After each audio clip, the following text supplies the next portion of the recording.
So we're here to solve this Tapa variation by Murat Can Tonta. It uses some of the clues, or styles at least, of Nurikabe puzzles.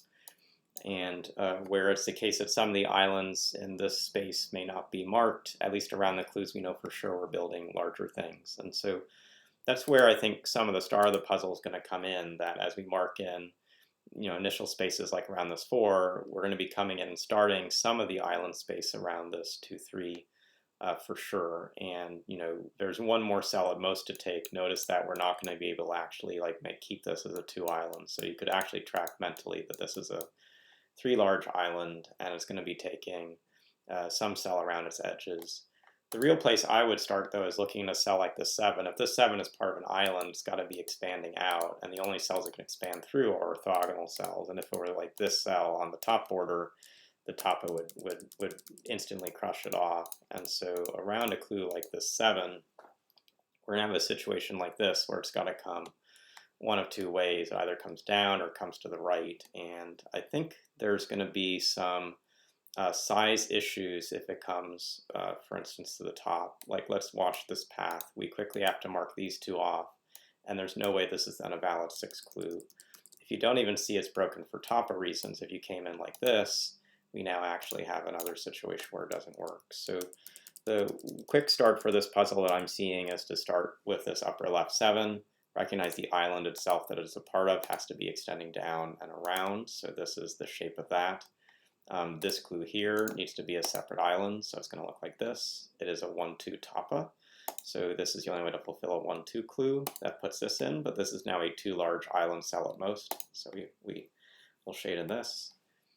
This 7 still needs to keep growing. It's got 4 cells. This could be 5, 6, but it always takes this cell as a 7th. And I think that's going to be important as we think about the other clues around it. I'm going to try to get some more cells around this 2, 3 filled in, and I think one of the places to really force things is that the remaining cell is not going to be a cell like this. If this were the 3rd island cell, we'd be forming this pattern, which is not what a 2, 3 looks like. So this is on. What that means is one of the remaining island cells is going to be one of these, because we couldn't have 4 cells shaded. So these are both shaded. On the right, this diagonal cell is off. This is the 3rd around that 2, 3. This is on. This is shaded.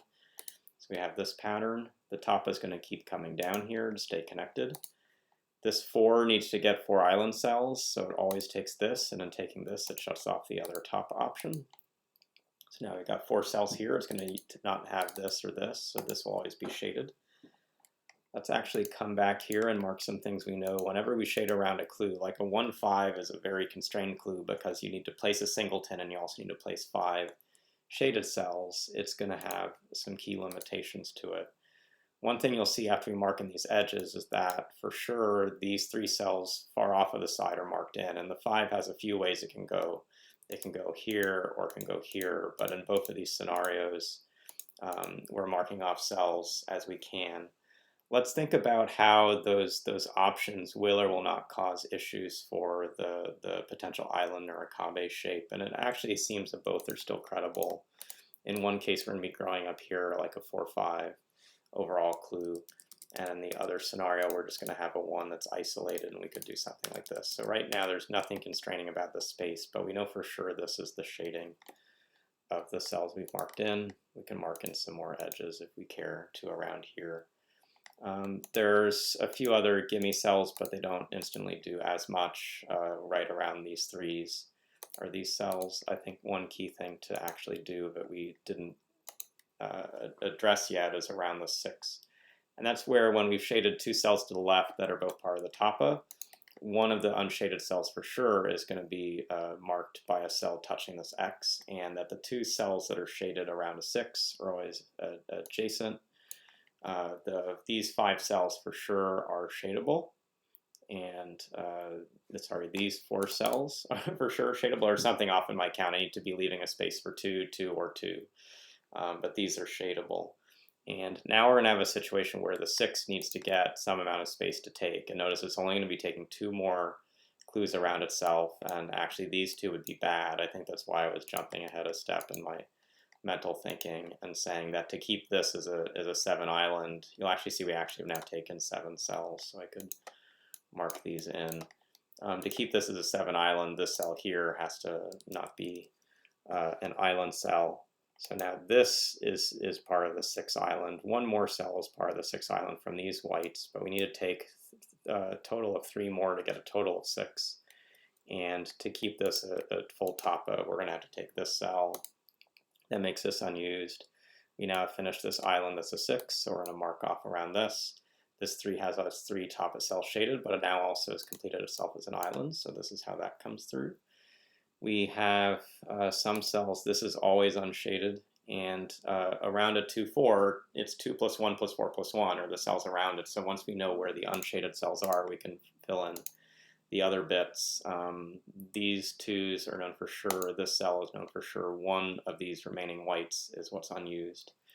In marking that in, we now have actually marked one more cell around the 3 that's not going to be a part of it. So we're in a situation where we could pretty quickly be filling in information about this island based on one of the remaining cells being taken. So one thing to think about is if you force the 2-4 to be one way, where would a situation like this, which is going to put in this island, be an issue, where in the alternative would be having this island be an issue.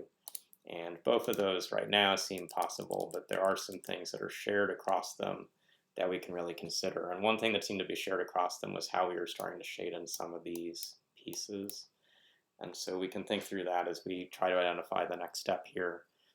Something I missed, but I'm going to come back to, is connectivity of the Tapa. Look at this on the lower left side. If I took this cell, we mark these off, and that Tapa is disjoint. So the situation around the 1-5 is where we were starting actually, and we get that we have a 5 island there, and that we'll put in this cell, and actually do something that looks to be pretty helpful, which is mark this edge also as off. And that means for sure we're going to have this is an unused cell and part of this shading. So the things that will be bad is for both of these cells to be starting some of the shading, because we're going to get too large of an island.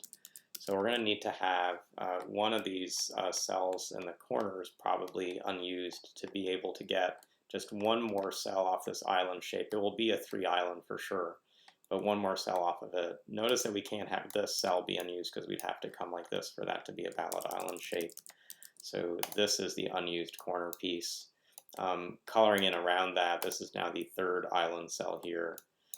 Fill this in, we get this 3rd island cell. Fill this in, we get the finished piece and get a singleton as that remaining cell. So set of things to think through, really a balance between Tapa and the islands constraint. I was moving onto the islands really through the top, but had missed there was a Tapa connectivity, but coming back to that and forcing this 1-5 in really filled into the rest of the grid. So if you're just able to balance the 2 styles of thinking, keeping in mind that you can even have some of these cells like in the corner that are islands but not marked as clues, that's the one difference from standard Nurikabe. That would really carry you through the puzzle. So hope you got a sense of how to solve this challenging variation by Murat, and we'll see you again soon.